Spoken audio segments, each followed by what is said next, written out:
ومولانا محمدا عبده ورسوله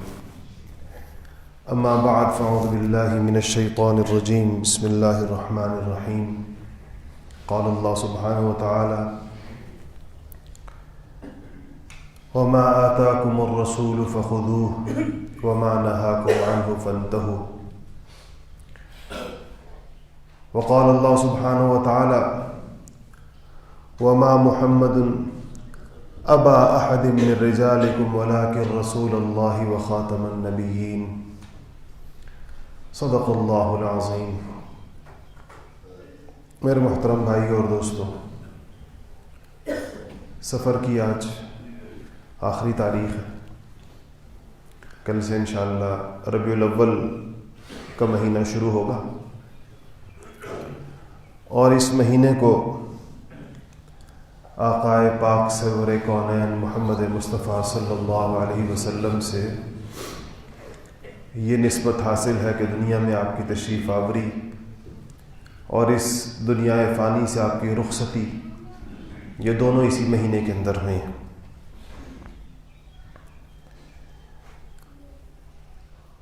مسلمانوں کے لیے اپنے دین، اپنے عقیدے، اپنے مذہب، اپنی کتاب اور اپنے مالک اور خالق اللہ عز و جل سے وابستگی کی اور ان سے تعلق کی جو سب سے بنیادی اور محوری اور کلیدی شخصیت ہے، وہ رسول اللہ صلی اللہ علیہ وسلم کی ذات گرامی ہے۔ یہ اللہ جل شانہ کا انتخاب ہے، اور اللہ تعالیٰ نے جب اس کائنات کو پیدا کیا اور اس میں جب انسانوں کو پیدا کیا تو اللہ جل شانہ نے ان کی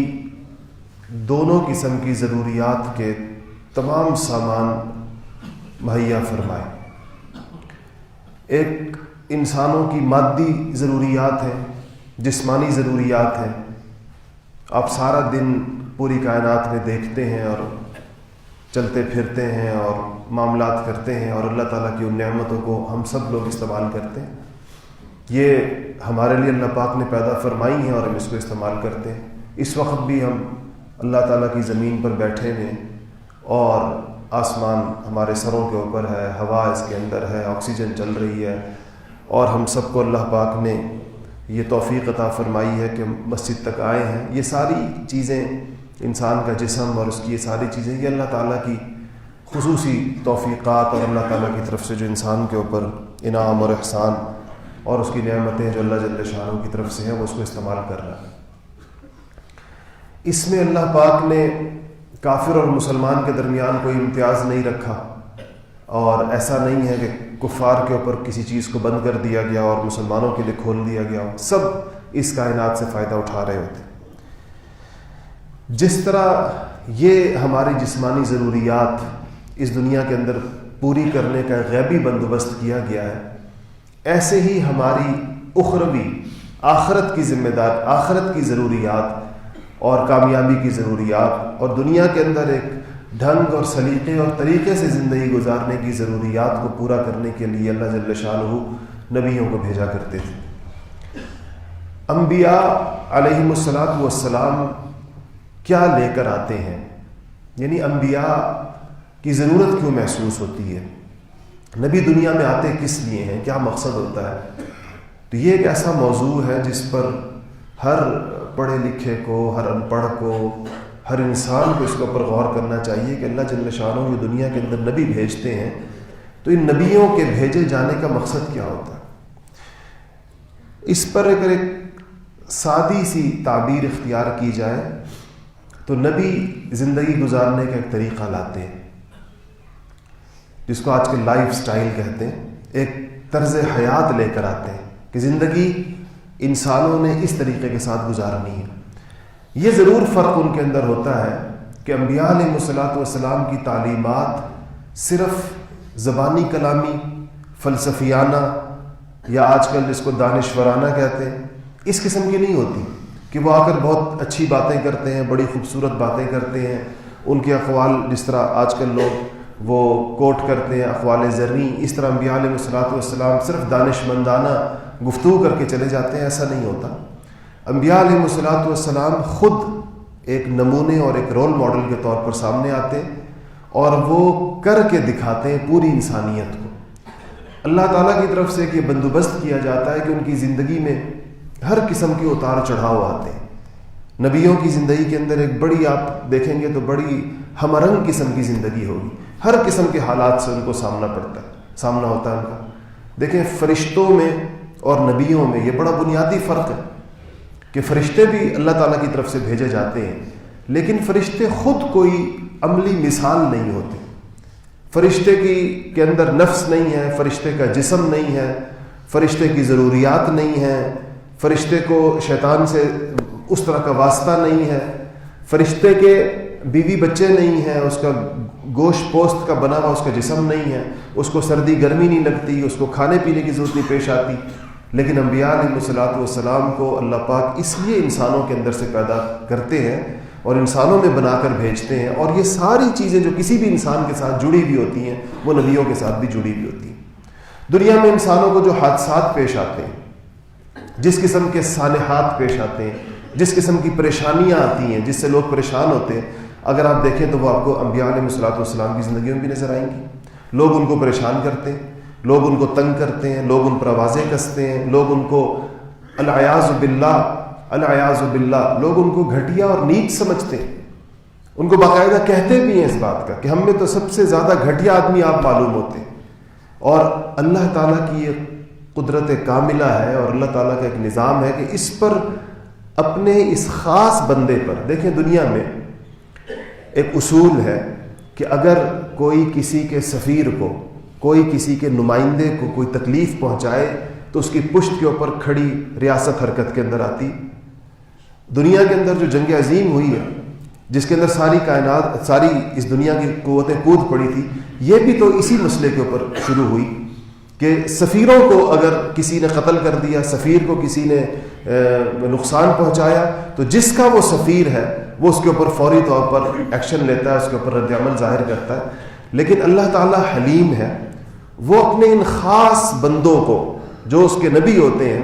ان کے ساتھ مخلوق کا معاملہ دیکھتا رہتا ہے، اس کی نگاہوں کے سامنے ہوتا ہے، اور جو اس کی طرف سے وحی آ رہی ہوتی ہے نبیوں کو، وہ یہ ہوتی ہے اگر ہم چاہیں تو ایک لمحے کے اندر یہ اس قضیے کو چگا دیں، اس مسئلے کو ختم کر دیں، لیکن یہ ہماری سنت کے خلاف ہے، یہ ہماری حکمت کے خلاف ہے، یہ معاملات ہم آخرت کے اندر اس کا حساب کریں گے۔ اور نبیوں سے کہا جاتا ہے کہ آپ اپنے کام کو کریں، اپنے کام کے اوپر آپ چلتے رہیں، اور اگر کسی نبی صلی اللہ علیہ وسلم نے،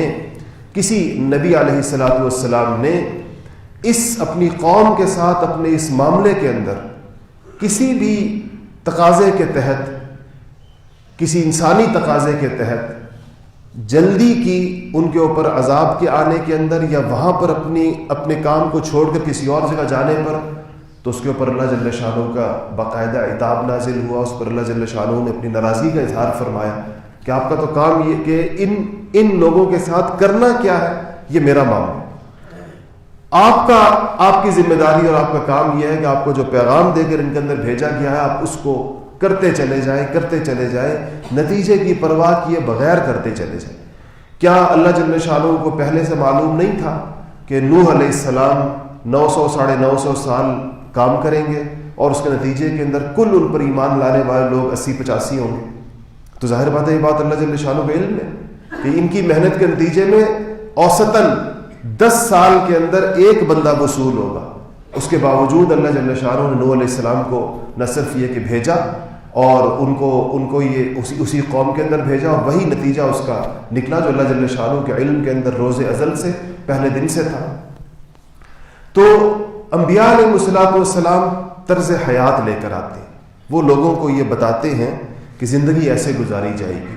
اور ہر موقع کے اوپر انسان کو کرنا کیا ہے، وہ سارے حالات انبیاء علیہ السلام کے اوپر آ جاتے ہیں، وہ خود اس کے اوپر عمل کر کے۔ اگر دیکھیں آج اس دنیا کے اندر، اس موجودہ دنیا میں، اگر آپ کسی غریب سے غریب آدمی کو بھی لے لیں جس کی معیشت انتہائی تنگ دست ہے اور جس کے پاس کھانے کو نہ ہو، جس کے گھر کے اندر فاقے ہوتے ہوں، تو اس کو اپنی اس زندگی کے اندر اسوہ اور نمونہ محمد مصطفیٰ صلی اللہ علیہ وسلم کی زندگی کے اندر ملے گا کہ آپ کے گھر کے اوپر کیسے فاقے آئے، آپ کے ہاں کیسی اس کے اندر آپ کے خاندان نے، اور آخر تک یہ بھی نہیں کہ صرف مکہ مکرمہ کی زندگی کے اندر، مدینہ منورہ کے دیکھیں حضرت فاطمہ الزہرا رضی اللہ تعالی عنہا کی جو شادی ہوئی اور جو ان کا اپنا گھر بنا، وہ تو مدینہ منورہ کے اندر آ کر ہوا، اور یہ دور بہرحال مکہ مکرمہ کی نسبت بہت آسان دور تھا مکہ مکرمہ کے مقابلے میں، لیکن اس میں بھی آپ صلی اللہ علیہ وسلم ایک دفعہ بھوک سے بے چین ہو کر گھر سے باہر نکلے اور اپنے ایک جانثار صحابی کے ہاں پہنچے تو کئی دن کا فاقہ تھا، کئی دن کا۔ تو جب اس نے آپ ان کے گھر آ گئے تو انہوں نے آپ کی ضیافت، جس طرح اعلیٰ سے اعلیٰ ضیافت کوئی کر سکتا ہوگا، سوچیں جس کے گھر میں محمد رسول اللہ مہمان ہو تو اس کی کیا کیفیت ہوگی اس بندے کی۔ تو انہوں نے جلدی بکری ذبح کی، جلدی سے ان کی بیوی نے آٹا گوندا اور جلدی سے اسے روٹیاں پکائیں اور بکری کا گوشت آگ کے اوپر خشک بھون لیا۔ تو جب آپ کے سامنے رکھا اور کئی دنوں کا آپ کو فاقہ تھا تو آپ نے اس میں سے ایک آدھی روٹی اٹھائی اور اس کے اوپر چند بوٹیاں رکھ کر کہا کہ جاؤ یہ فاطمہ کو دے آؤ، کئی دن سے اس نے بھی کچھ نہیں کھایا۔ تو یہ کیفیت کسی غریب ترین مزدور کے گھر کی ہوگی، یہ کیفیت کسی جس کی معاشی اعتبار سے جو بالکل تباہ حال ہو کوئی آدمی، تو اس کے گھر کی اس سے زیادہ کیا کیفیت ہوگی۔ اللہ جل شانہ نے یہ حالات بھی دکھائے اور اللہ پاک نے یہ حالات بھی دکھائے کہ آپ کا جب مدینہ منورہ کے آخری زمانے مکہ مکرمہ فتح ہو گیا، ہر طرف سے فتوحات ہیں، اور جیسے ہی فتوحات کا سلسلہ یہ شروع ہوا تو آپ کی زندگی کا جو آخری زمانہ ہے اور اس کے بعد پہ خصوصاً خلفائے راشدین کے ادوار کے اندر یہ چیز خوب سامنے آئی کہ اتنی بڑی بڑی ریاستیں، اتنی بڑی بڑی حکومتیں، جس ریاست اور جس حکومت پر حضرات خلفائے راشدین نے حکومت کی ہے، اتنی بڑی ریاست اس وقت دنیا کے اندر کوئی بھی نہیں ہے۔ اس وقت موجودہ دنیا کے اندر جغرافیہ کے اعتبار سے اتنی بڑی ریاست تو کوئی بھی نہیں، تو وہ دوسری بادشاہت کو اور ایک طرح سے خلافت کو اور دنیا جب ان کے قدموں کے اندر ڈال دی گئی، اس سے وہ ایک طرف ہے، اور اس قسم کی غربت اور اس قسم کی مالی تنگی اور یہ ایک دوسری انتہا ہے، اور اس کے درمیان کے تمام حالات، اس کے درمیان پھر اور بھی ہر قسم کی چیزیں کہ تجارت اگر کسی نے کرنی ہے تو آپ نے تجارت بھی کی ہے، کسی نے اگر فیصلہ کسی نے کرنا ہے تو آپ تو قاضی بھی تھے اور فیصلہ کرنے والے بھی تھے، اگر کسی کو گھریلو مسائل درپیش ہے تو آج دیکھیں لوگوں کو جس قسم کے مسائل پیش آتے ہیں خانگی زندگیوں کے اندر۔ آپ صلی اللہ علیہ وسلم کو بھی اللہ پاک نے آپ کی بیٹیوں کو، ابو لہب کے بیٹے نے مکہ مکرمہ کے اندر طلاق دے دی، بغیر ابھی رخصتی بھی نہیں ہوئی تھی، شادی بھی نہیں ہوئی تھی۔ اسی طرح آپ کو بعض اوقات اپنی بچیوں کے معاملے کے اندر بڑی پریشانی سے گزرنا پڑا۔ حضرت زینب کو وہ بھیج نہیں رہے تھے مدینہ منورہ، ان کے شوہر مسلمان نہیں ہوئے تھے، وہ مسلمان ہو چکی تھی۔ اسی طرح حضرت آپ کی تینوں صاحبزادیوں کا انتقال آپ کی زندگی کے اندر ہوا اور ان کا صدمہ آپ نے سہا، آپ کے چاروں بیٹوں کا انتقال آپ کی زندگی کے اندر ہوا، ان کے صدمات کو آپ نے سہا، اور حضرت فاطمہ الزہرا رضی اللہ تعالی عنہا کے گھر کی جو غربت تھی وہ بھی آپ کی نگاہوں کے سامنے تھی۔ شادی کے باوجود ایک باپ اس پہ پریشان ہوتا ہے کہ اگر اس کی بیٹی اپنے گھر کے اندر اس مالی طور پر فراخی نہیں ہے، فرض کریں اس کے گھر کے اندر، تو یہ چیز بھی آپ نے حضرت فاطمہ الزہرا کے گھر کے اندر دیکھی، حضرت علی مرتضیٰ کے گھر کے اندر۔ تو یہ جو اتنی ڈائیورسٹی ہوتی ہے، اتنا جو تنوع ہوتا ہے، یہ جو اتنا ہر قسم کے حالات اللہ جل شانہ انبیاء علیہ الصلوۃ والسلام کے اوپر لے کر آتے ہیں، اس کی وجہ یہ ہے کہ ان کی زندگیوں کے اندر نمونہ ہوتا ہے۔ دنیا ہر دور کے اندر اس بات کی کوشش کرتی ہے کہ انسانوں کے اندر ایسے نمونے کھڑے کیے جائیں کہ لوگ اس کی پیروی کریں۔ یہ جو ایک ہیرو شپ کا ایک مزاج بنانا قوموں کا کہ قوم کس کو اپنا بڑا مانے، یہ دنیا کی تمام تہذیبوں کی اس میں ایک کشمکش اور ایک کوشش ہوتی ہے۔ مختلف طریقوں کے ساتھ شخصیت سازی کی جاتی ہے مختلف لوگوں کی، ان کے افکار کو پھیلانے کا بندوبست ہوتا ہے، ان کے خیالات پہنچائے جاتے ہیں۔ ہمارے پڑوس میں چین کے اندر جب یہ کمیونزم اور اس سوشلزم کا یہ انقلاب آیا تو چونکہ ان کے رہنما ماؤ زے تونگ تھے، تو ماؤ زے تونگ کی شخصیت کو، اس کے افکار کو، اس کے خیالات کو آس پاس اڑوس پڑوس تک پہنچانے کے لیے اتنا بندوبست کیا گیا تھا کہ یہاں پر ہمارے بچپن کے اندر ہم صدر جایا کرتے تھے کتابیں لینے کے لیے، پرانی کتابیں ملتی تھیں، تو وہاں اردو کے اندر بڑی خوبصورت کتابیں چائنیز زبان سے ٹرانسلیٹ کر کے، اور وہ اب ماؤ زیدونگ کے خیالات کے اوپر آتی تھی، چونکہ وہ اس لیے ہوتی تھی کہ لوگ زیادہ سے زیادہ لوگوں تک پہنچیں، تو وہ نئی کتابیں وہ پرانی کتابوں کے بازاروں میں لا کے رکھتے تھے ہزاروں کی تعداد کے اندر، اور اس زمانے میں 1-1 روپے کی اور 2-2 روپے کی وہ کتابیں دیا کرتے تھے، جس کی شاید کاسٹ ہی اس وقت بھی سینکڑوں روپے کے اندر وہ ایک کتاب کی وہ 1 روپے کے اندر تقسیم کیا کرتے، اس لیے کہ خیالات پھیلے۔ وہ سمجھتے تھے کہ یہ ہمارا لیڈر، اس کے اندر یہ قیادت کی یہ صلاحیت ہے، یا اس کے اندر اتنا کیرزما ہے، اتنی شخصیت میں اتنی کشش ہے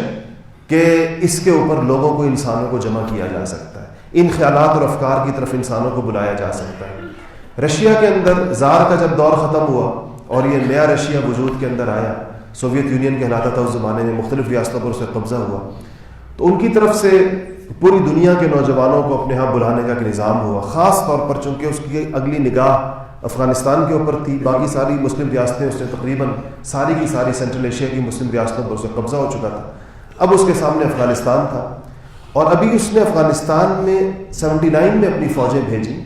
لیکن 79 میں اپنی فوجیں بھیجنے سے پہلے کے جو 25 30 40 سال ہیں، اس عرصے کے اندر بڑی کوشش یہ ہوئی کہ یہ جتنا پشتو بولنے والے علاقے ہیں، چاہے وہ افغانستان ہو یا اس کے بعد پاکستان کی جو پشتون بیلٹ ہے،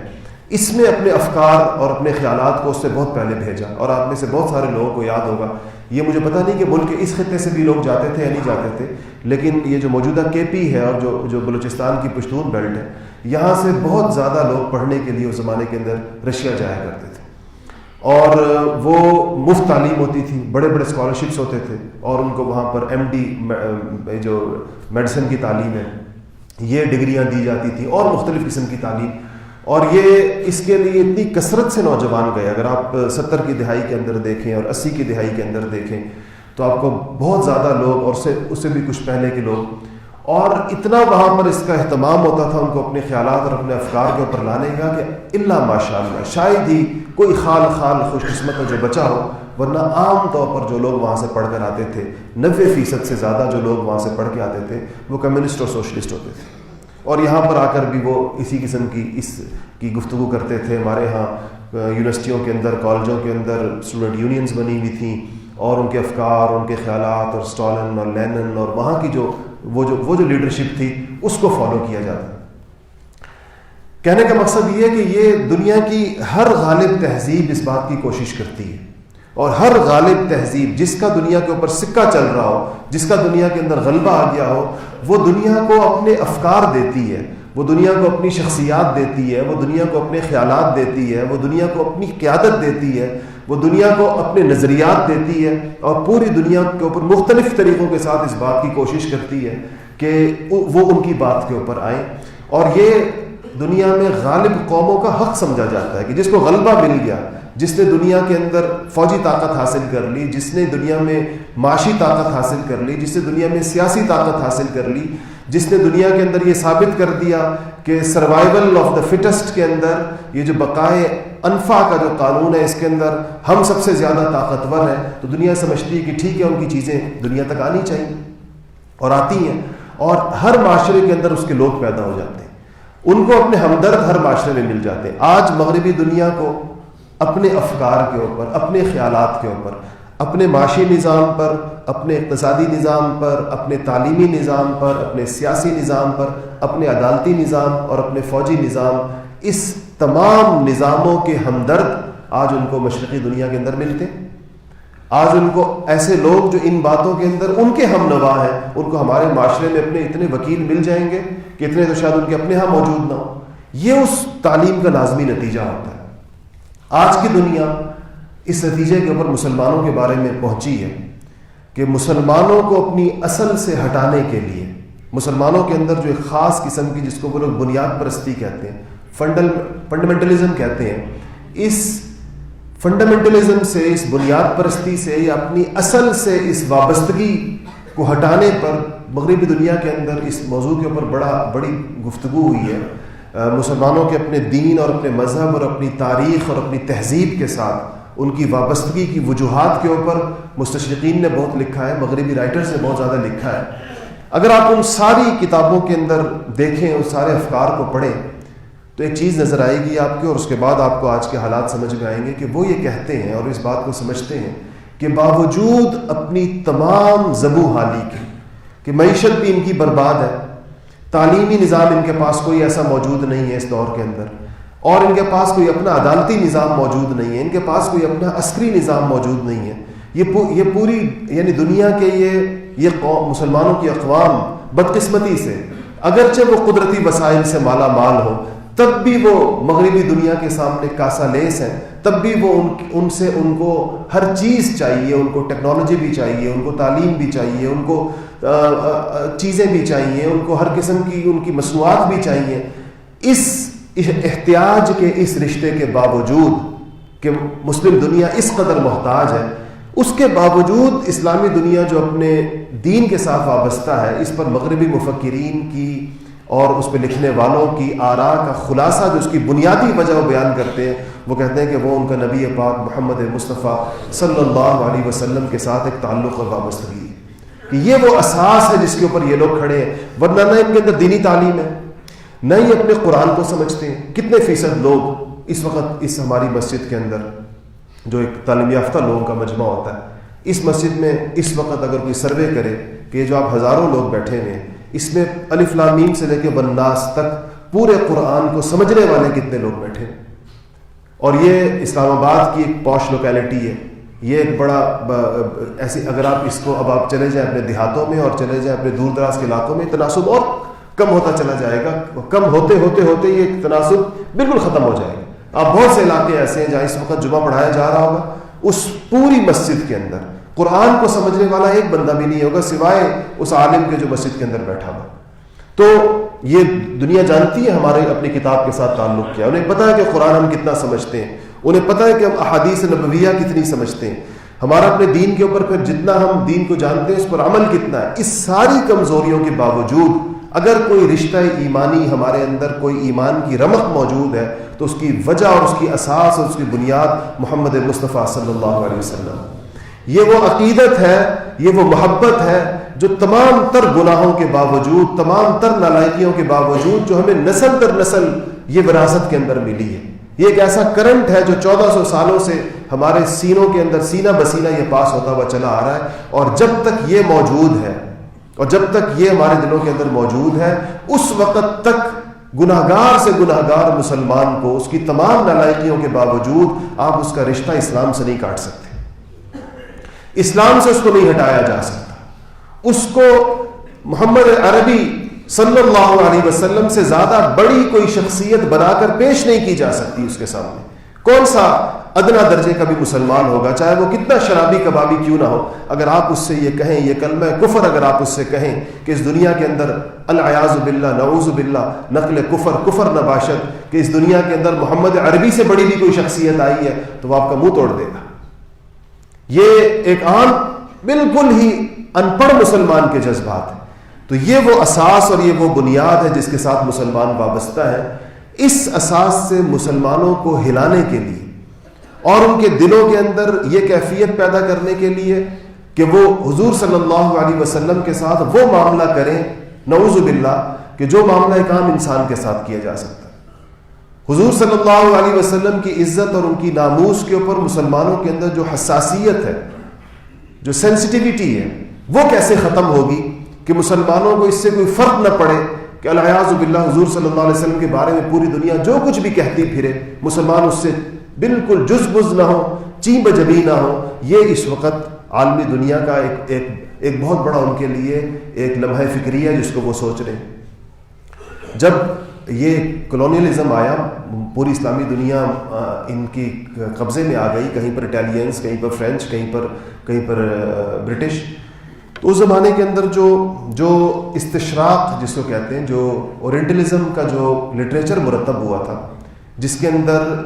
عیسائیوں اور یہودیوں نے دینی تعلیم حاصل کی، عربی پڑھی، قرآن پڑھا، حدیث پڑھی اور بے شمار کتابیں لکھی. اس پورے اورینٹل لٹریچر کو یہ جو استشراق کا جو پورا ذخیرہ ہے، اگر آپ اس کو اٹھا کر دیکھیں، اس میں سب سے زیادہ جو ان لوگوں نے گفتگو کی ہے، عیسائی اور یہودی دینی علوم کے ماہر، اسلامی علوم کے ماہرین نے، تو حضور صلی اللہ علیہ وسلم کی ذات پر کی۔ انہوں نے حضور صلی اللہ علیہ وسلم کی سیرتیں بھی لکھی، مشہور کتابیں، آپ نے ان کے نام سنے ہوئے ہوں گے جو ان کی طرف سے لکھی گئی ہیں، حضور کی سیرت پر کتابیں لکھی ہیں، اور آپ صلی اللہ علیہ وسلم کی شخصیت کے اوپر بحث کی ہے، اور مختلف طریقوں کے ساتھ مسلمانوں کے مختلف علمی ماخذ کے ذریعے سے اس بات کی کوشش کی ہے کہ العیاذ باللہ مسلمانوں کے دلوں کے اندر حضور صلی اللہ علیہ وسلم کے بارے میں جتنے شکوک و شبہات پیدا ہو سکتے ہیں وہ پیدا کیے جائیں۔ اس میں آپ صلی اللہ علیہ وسلم کی کثرت ازدواج کو، یعنی آپ نے جو شادیاں کی 9-10، اس کو انہوں نے بڑا موضوع بحث لے کر آئے کہ باقی امت میں پابندیاں تھیں، باقی لوگ 4 کر سکتے ہیں، خود 9-10 کی العیاذ باللہ۔ اس کے اندر جہاد کے اندر جہاں جہاں مسلمانوں نے اقدامی جہاد کیا، جہاں جہاں مسلمانوں نے خود آگے بڑھ کر حملہ کیا، اس کے اوپر گفتگو کی ہے۔ جہاں جہاں شاتمین رسول کو، جن لوگوں نے رسول اللہ صلی اللہ علیہ وسلم کو کے ساتھ گالی گلوچ کا معاملہ کیا، جہاں ان کے قتل کے احکامات آپ نے جاری فرمائے، جیسے ابن اختل کے بارے میں، ابن اختل کے بارے میں جب مکہ مکرمہ فتح ہوا، لوگوں کو عام معافی کا اعلان ہوا، آپ صلی اللہ علیہ وسلم نے فرمایا کہ اس کو قتل کرو، چاہے یہ خانہ کعبہ کے پردوں کی دیوار کے پردوں سے لٹکا ہوا۔ اور جب اس کو قتل کیا گیا، جو صحابہ اس کے پیچھے گئے تو واقعی خانہ کعبہ کے پردے کے ساتھ لٹکا ہوا تھا، خانہ کعبہ کی پردے کی دیوار اس نے پکڑی ہوئی تھی، وہیں پر اس کو قتل کیا گیا، حرم کے اندر، مسجد حرام کے اندر۔ اس کا قصور کیا تھا کہ وہ شاتم رسول۔ تو یہ چیزیں جہاں پر سیرت کے اندر آئی ہیں، اس کو مغربی دنیا اپنے طریقے کے ساتھ اس کے اوپر گفتگو کرتی ہے، اور وہ ظاہر بات ہے وہ مسلمان تو نہیں ہے، وہ لکھنے والے اور وہ تحقیق کرنے والے اور وہ سارے لوگ، تو ان کے نزدیک کوئی عقیدت کسی جگہ پر ہے نہیں، اور نہ وہ رسول اللہ صلی اللہ علیہ وسلم کو نبی مانتے، اور نہ وہ ان کو اللہ کا رسول مانتے، نہ وہ ان کے لیے کسی خاص قسم کی عزت و ناموس کے نعوذ باللہ قائل ہے۔ یہ جو آج پاکستان کے اندر ایک بے چینی ہے، اور یہ جو اس پچھلے ہفتے 10 دن کے اندر واقعات ہیں، اس میں 2-3 چیزیں، وقت میں اس میں ختم ہو گیا اس کی تمہید کے اندر۔ میں کہنا چاہ رہا تھا کہ ہم یہ جو آسیہ مسیح کا معاملہ ہوا پاکستان، 3-4 دن پورا کا پورا آپ نے دیکھا کیا اس ملک ابھی تک اس کے آفٹر شاکس چل رہے ہیں۔ ہم اس معاملے کو قانونی معاملہ نہیں سمجھتے، ہم یہ نہیں سمجھتے کہ اس پر بھی ہم گفتگو کر سکتے ہیں، اور جو فیصلہ ہوا ہے اس کے اندر شہادتوں کے ساتھ کیا کیا گیا ہے، نچلی کورٹس کے معاملے کو، ہائی کورٹ کے معاملے کو کس طرح 1 گھنٹے کے اندر کالعدم قرار دیا گیا۔ ہم نے جتنا اس معاملے کو دیکھا ہے اور بین الاقوامی دنیا کو اس بارے میں سنا ہے، تو یہ ایک بیرونی مداخلت کا سیدھا کیس ہے۔ یہ ایک ایسا معاملہ ہے جس کے اندر پوری مغربی دنیا، دیکھیں یورپین یونین کی جو خاتون جنوری 2018 کے اندر پاکستان کے اندر آئی تھیں، اور پوری خبر اس کے اندر آئی جو انہوں نے کہا کہ اگر پاکستان یورپین یونین کے ساتھ اپنے تجارتی معاملات کرنا چاہتا ہے، اور یورپین یونین کے ہاں جو ایک خاص سٹیٹس ہے، اس کو پتہ نہیں کیا GSP+ کہتے ہیں، کیا کہتے ہیں جی، GSP+ کا اگر سٹیٹس حاصل کرنا چاہتا ہے، تو واضح اور 2 ٹوک بات یہ ہے کہ یہ سٹیٹس مشروط ہے آسیہ مسیح کی رہائی کے ساتھ۔ اور انہوں نے کہا کہ ہم یہ سمجھتے ہیں کہ پاکستان کی سپریم کورٹ، یہ جنوری 2018 کا بیان میں آپ کو بتا رہا ہوں، کہ ہم یہ سمجھتے ہیں کہ پاکستان کی سپریم کورٹ مذہبی انتہا پسندوں کے دباؤ کی وجہ سے مستقل اس کیس کو ڈیلے کر رہی ہے، اور اس کو سن نہیں رہی ہے، اور اس کو جان بوجھ کر اس کو مؤخر کیا جا رہا ہے۔ اس معاملے کے اندر یورپین یونین کسی بھی حوالے سے، مطلب یہ پاکستانی عدالتوں کو بھی ایک واضح پیغام تھا، پاکستانی قوم کو بھی ایک واضح پیغام تھا کہ ہم آپ کے ساتھ کسی بھی تجارتی معاملات کے اندر اس صورت کے اندر آگے بڑھیں گے کہ یہ اس خاتون کو آپ لوگوں کو لازماً بری کرنا ہوگا۔ یہ نہیں کہا کہ اس میں انصاف کے تقاضے پورے کریں، یہ نہیں کہا کہ اس کے اندر آپ لوگ کوئی فیصلہ کریں جو آپ کا قانون اس کے بارے میں کہا، ان کا اس کا معاملہ اس کی رہائی کے ساتھ اور اس کی بریت کے ساتھ مشروط ہے۔ تو یہ اس کے بعد آپ ابھی ان دنوں کے اندر میں انٹرنیشنل میڈیا کے اوپر دیکھ رہا تھا، جو ان دنوں کے اندر وہ یورپین یونین کی جو پارلیمنٹ ہے، اس کا بیان پرسوں اس نے ٹویٹ کیا، اس نے کہا کہ ہم بے چینی کے ساتھ آسیہ مسیح کا انتظار کر رہے ہیں، اور وہ جب آئے گی تو ہم اس کو یورپین یونین کی پارلیمنٹ کے اندر بولنے کا موقع دیں گے۔ اچھا، اس کے حامی کہتے ہیں کہ اس نے کوئی گستاخی نہیں کی، تو اس کو جس عالمی ایوارڈ کے لیے نامزد کیا گیا، آزادی اظہار کے عالمی ایوارڈ کے، تو اس نے کیا اظہار کیا ہے جس کی آزادی کے اوپر ایوارڈ دیا؟ اگر وہ کچھ بولی نہیں ہے، اس نے گستاخی نہیں کی ہے، پھر کون سی آزادی اظہار کے ایوارڈ اس کو دیا جائے گا جس کے لیے بھی اس کو نامزد کیا گیا؟ اور جن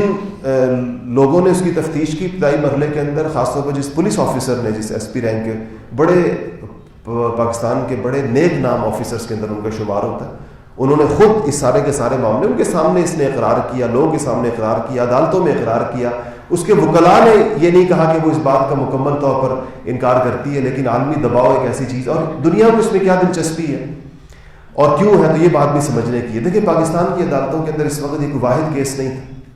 اس وقت بھی پاکستانی عدالتوں کے اندر توہین ناموس رسالت کے بہت سارے کیسز پینڈنگ، اور بھی بہت سارے لوگ ہیں جن پر یہ الزامات ہیں. تو ایک خاتون کے ساتھ ان کی دلچسپی کی وجہ کیا ہو سکتی ہے؟ یہ بالکل ویسا کیس ہے جیسا کہ ان کی دلچسپی ملالہ کیس کے اندر ان 3 بچیوں میں سے، وہ جو 3 بچیاں زخمی ہوئی تھی نا، آپ لوگوں کو یاد ہوگا، ایک ملالہ تھی، ایک کا نام کائنات تھا اور ایک کا نام پتہ نہیں کیا تھا. ان 3 میں سے ایک بچی کیوں اٹھائی گئی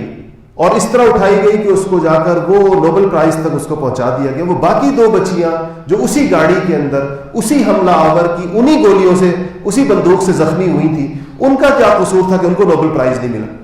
اور ان کے ساتھ ہی کیونکہ انہوں نے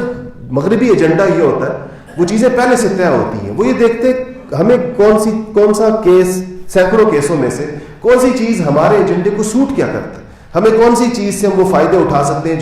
جس کا نتیجہ ہمیں ملنا چاہیے. تو آسیہ کے کیس کے ذریعے سے اصل میں یہ صرف ایک خاتون کی، ایک عورت کی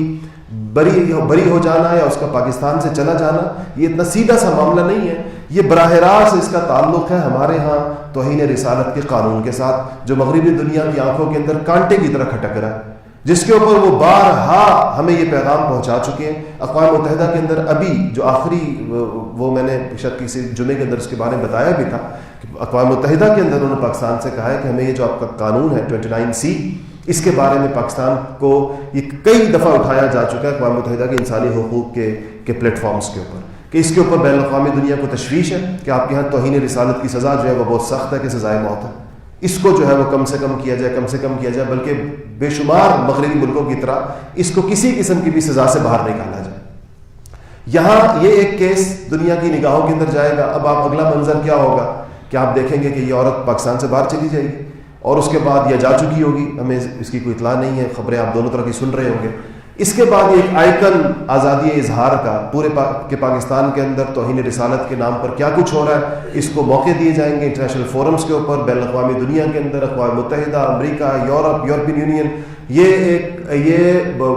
اس کو بلوایا جائے گا، لکھی ہوئی تقریریں اس کو رٹوائی جائیں گی. یہ پوری دنیا کے اندر اس قانون کے لیے کمپین کرے گی، اور یہ بتایا جائے گا کہ اس میں دلچسپی لوگوں کو یہ ہوگی، کہیں گے یہ وہ خاتون ہے جس کو موت کے جبڑے سے نکال کر بین الاقوامی دنیا نے باہر نکالا، اس کو پھانسی ہو رہی تھی، اس کو بچایا گیا ہے، اور یہ ایک سروائیور ہے اس سے. اور اس کے بعد یہ اس کے نتیجے میں ظاہر بات ہے کہ دنیا متوجہ ہوتی ہے ایسے، اور پھر مختلف فورمز کے اوپر اس سے باتیں کروانا، اس کو بولنا، دنیا میں کمپین کرنا. اور پھر بدقسمتی کے ساتھ جو ہماری سب سے بڑی مجبوری، اور جہاں پر آ کر ہمارے سارے مسئلے خراب ہوتے ہیں، کہ ہماری معاشی مجبوریاں. اور پھر جب آپ کو بین الاقوامی دنیا سے پیسے چاہیے ہوں گے، پھر جب قرضے چاہیے ہوں گے، پھر جب IMF کے پاس جانا ہوگا، پھر جب آپ کو ورلڈ بینک کے پاس جانا ہوگا، پھر جب آپ کو کسی اور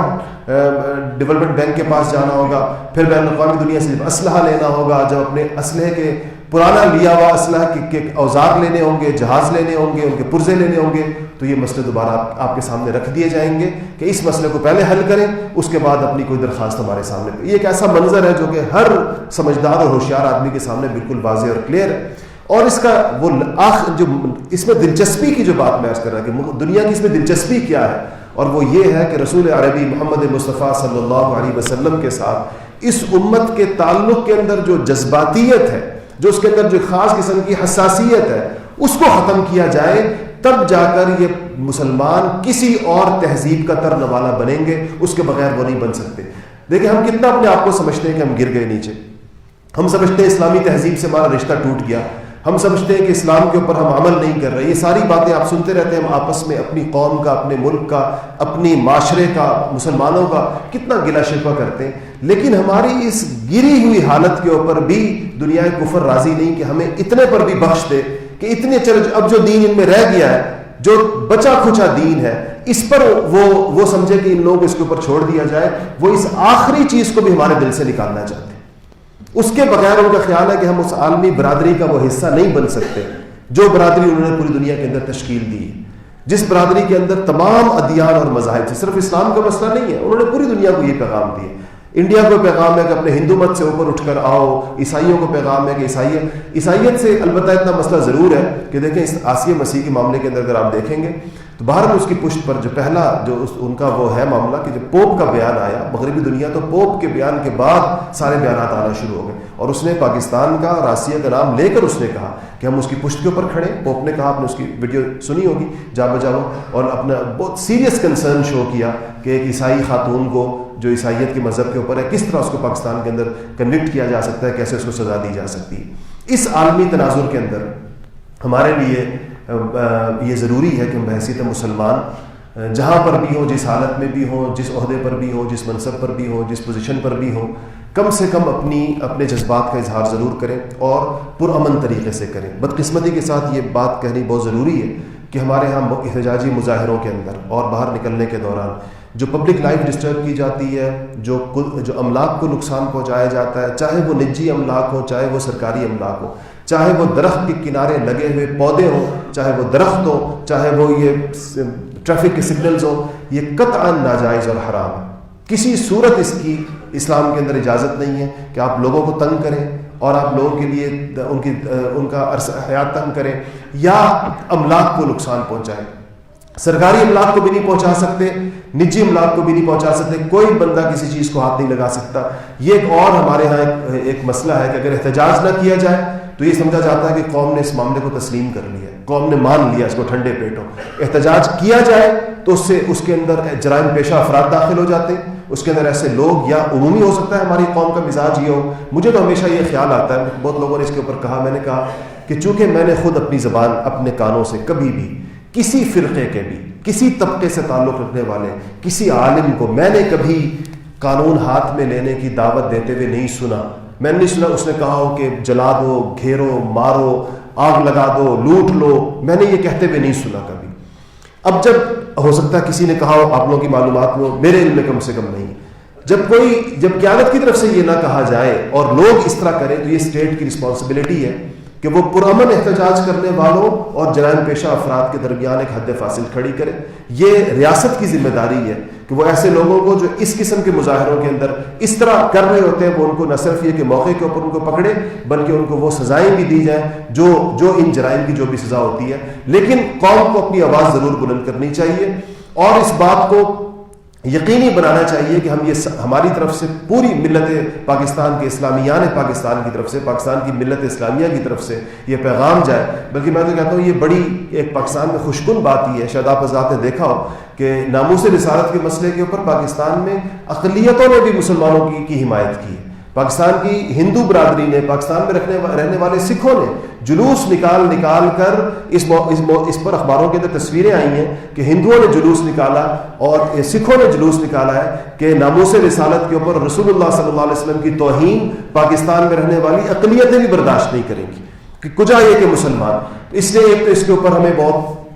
اپنے طور پر اپنے طریقوں کے ساتھ، جس کے پاس اللہ جل شانہ نے جو اس کا وہ دیا، اس پر یہ اپنی آواز بلند کرنی چاہیے، اپنی حکومتوں تک اس کا پیغام پہنچانا چاہیے۔ یہ لوگ شاید میرے خیال ہے مجبوری کی، میں تو اس کو ان کی ایک ایسی مجبوری سمجھتا ہوں کہ جہاں پر اب ان کے لیے اپنی معیشت اور اپنی غیرت کے درمیان، دینی غیرت اور معیشت کے درمیان آ گیا ٹکراؤ زوردار قسم کا۔ اب اگر مذہبی حمیت کا مظاہرہ کرتے ہیں، اسلامی غیرت کا مظاہرہ کرتے ہیں تو معیشت کو نقصان پہنچتا ہے، اور اگر معیشت پر ہاتھ ڈالتے ہیں، اس کو ٹھیک کرنے کی یا دنیا سے جو لینا ہے اس کی طرف جاتے ہیں تو اسلام کا تقاضا ہاتھ سے جائے۔ ایک ایسی عجیب سچویشن کے اندر ہم بحیثیت قوم آ کر کھڑے ہو گئے، اور یہ وہ جرم ضعیفی کی سزا ہے، مرگ مفاجات، یہ جو ہم سے اجتماعی کوتاہی مسلمانوں سے 100-200 سالوں کی ہوئی، جس نے ان کو احتیاج کی اس صورت تک پہنچا دیا کہ آج وہ اپنے کھانے پینے اور اپنی زندگی کو چلانے کے لیے اغیار کے اس قدر محتاج ہیں۔ مجھے عمر فاروق رضی اللہ تعالیٰ عنہ کی بات یاد آتی ہے، اس بات ختم کرتا ہوں، آج کچھ وقت اوپر ہو گیا، کہ وہ جب گئے مدینہ کے بازار میں تو صحابہ نظر نہیں آئے، بڑے صحابہ۔ کہا کدھر ہے یہ سارے بڑے صحابہ، کدھر ہے؟ تو کہا کہ جی اب تو چونکہ کشائش کا دور ہے، فراخی کا دور ہے، غنیمت چاروں طرف سے آ رہی ہے، تو بڑے صحابہ مسجد نبوی کے اندر ہوتے ہیں، اپنی عبادت میں مشغول رہتے ہیں، اور بازاروں کے اندر ان کے غلام، جن میں سے بہت سارے مسلمان بھی نہیں ہوتے تھے، ان کے غلام تجارتیں کرتے ہیں ان کی طرف سے، ان کے بہاف پر. تو عمر فاروق رضی اللہ تعالیٰ عنہ مسجد میں تشریف لائے اور صحابہ کو دیکھا تو وہ بیٹھے ہوئے تھے، عبادات کر رہے تھے اپنی. کہا کہ میں جو تم لوگوں نے اپنی معیشت اور اپنی تجارت اپنے غلاموں کے حوالے کر دی اور خود تم لوگ اس سے تم نے ہاتھ کھینچ لیا، اگر یہی طرز رہا تمہارا کہ تم لوگوں نے اپنی معیشت اور اپنی تجارت کے اندر اپنی دلچسپی اسی طرح ختم کیے رکھی، تو میں وہ دن دیکھ رہا ہوں اپنی آنکھوں سے جب تمہارے مرد ان کے مردوں کے غلام ہوں گے، تمہاری عورتیں ان کی عورتوں کے غلام ہوں گی. یہ عمر فاروق رضی اللہ تعالیٰ عنہ کی وہ نگاہ بصیرت تھی جو انہوں نے اس وقت دیکھی. آج ہم اس دن کے اوپر پہنچے ہوئے، آج ہمارے بچے ان کے بچوں کے غلام، ہمارے مرد ان کے مردوں کے غلام. ہم بحیثیت قوم ہر چیز غلامی، احتیاج کو غلامی، محتاجی کو غلامی کہتے ہیں. جب ہم ہر چیز میں محتاج ہوں گے، ہمارا کاسہ گدائی ہر وقت ان کے سامنے ہوگا، تو پھر ظاہر بات ہے کہ جو بھکاری ہوتے ہیں، جو مانگنے والے ہوتے ہیں، جو ضرورت مند ہوتے ہیں، ان سے ان کی مرضی نہیں پوچھی جاتی، ان کو ڈکٹیٹ کرایا جاتا ہے، ان کو بتایا جاتا ہے کہ آپ نے ایسے رہنا ہے، ایسے کھانا ہے، ایسے پینا ہے، ایسے چلنا ہے، ایسے بولنا ہے، ایسے قوانین بنانے ہیں، آپ کی عدالتوں نے ایسے فیصلے کرنے ہیں، آپ کی فوجوں نے ادھر یلغار کرنی ہے اور ادھر آپ نے نہیں کرنی ہے، ان مسئلوں پر آپ نے آواز اٹھانی ہے اور ان مسئلوں پر آپ نے نہیں اٹھانی ہے. اسی سے آپ اپنے میڈیا کا اندازہ لگائیں. کل جو کراچی کے اندر ملین مارچ ہوا ناموس رسالت کا، کراچی کی تاریخ کا سب سے بڑا مارچ آپ اس کو کہہ سکتے ہیں. تاحد نگاہ انسانوں کا ہجوم تھا، لیکن آپ کے میڈیا نے کہیں پر اس کی خبر نہیں دی. Blackout, complete blackout ان لاکھوں لوگوں کا جو کل سڑکوں پر نکلے پرامن طریقے کے ساتھ، جنہوں نے ایک گملہ نہیں توڑا، جنہوں نے ایک پتا نہیں توڑا، اور جو اپنے وقت کے اوپر نکلے ان کے لیے انہوں نے جن سڑکوں کا مطالبہ کیا، دوسری سڑکوں کے اوپر متبادل ٹریفک کے پلان دیے گئے، لوگوں کو دوسرے رستے دیے گئے جانے آنے کے، اس کے بعد بھی اگر انہوں نے نکل کر اپنی آواز بلند کی تو اس آواز کو قوم کی آواز بنا کر نہیں پیش کیا گیا، اس کو لوگوں کے سامنے نہیں لایا گیا. اس میں ہم سب کو اپنی ذمہ داریوں کو ادا کرنا چاہیے. اور اس ملک کو، چونکہ اس ملک کی خصوصیت یہ ہے کہ اس کا ایک خاص قسم کا تعلق اور اس کا رشتہ ہے محمد عربی صلی اللہ علیہ وسلم سے، اور کسی صورت کے اندر وہ رشتہ نہیں کاٹا جا سکتا. اس ملک کی بقا اور اس ملک کی موجودگی، جس نام پر یہ معرض وجود کے اندر آیا ہے، اسی نام کے اوپر لوگوں کو آمادہ کیا گیا تھا. لوگ اگر ہندوستان کے مسلمان تقسیم پر آمادہ ہوئے تھے اور اٹھے تھے اور اپنے گھروں سے نکلے تھے اور اپنی زمینوں کو چھوڑا تھا اور ہجرتیں کی تھی اور انہوں نے قربانیاں دی تھی، تو وہ محمد عربی صلی اللہ علیہ وسلم کے نام پر دی تھی. اس لیے اس ملک کے اندر ان کی عزت اور ان کی ناموس کے اوپر کسی قسم کا بھی سمجھوتا نہیں ہو سکتا. اللہ پاک اس کی عقل قوم کو بھی دے اور خصوصاً ہمارے حکمرانوں کو بھی دے. وآخر دعوانا الحمدللہ رب العالمین.